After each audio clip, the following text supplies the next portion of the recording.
Hello beautiful students, আজকে আমরা পড়ব ক্লাস 6-এর chapter 7 gamosa a thread of love. যে চ্যাপ্টারটা আমরা ভালোভাবে বেঙ্গলিতে বুঝব। এই গল্পটি শুরু হয় কিছু ছেলে মেয়েদেরকে নিয়ে। রুমি, বুবু, মিনকি, সুমন এবং জুমি। তারা বিহু উৎসব উদযাপন করার জন্যে খুব ভোরে অত্যন্ত আনন্দের সাথে ঘুম থেকে ওঠে।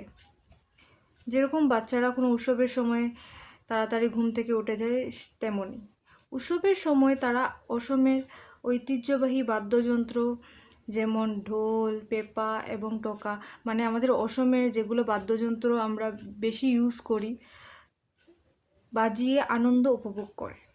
গল্পটিতে দেখানো হয়েছে যে গামছা হলো ভালোবাসা ও শ্রদ্ধার একটি বড় প্রতীক।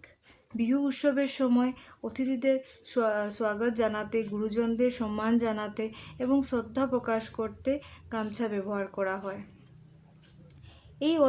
এই পাঠটি আমাদের জানায় যে হাত দিয়ে গামছা বোনার শিল্পটি অসমের তাঁতিদের কঠোর পরিশ্রমকে ফুটিয়ে তোলে। এটি অসমের মানুষদের নিজস্ব পরিচয় এবং অতিথি আপ্যায়নের একটি প্রধান অংশ। সহজ কথায় হলো, এই পাঠে বিহু উৎসবের আনন্দ, অসমের ঐতিহ্যবাহী বাদ্যযন্ত্র এবং তাদের সংস্কৃতির প্রধান প্রতীক গামছার গুরুত্ব খুব সুন্দরভাবে বোঝানো হয়েছে।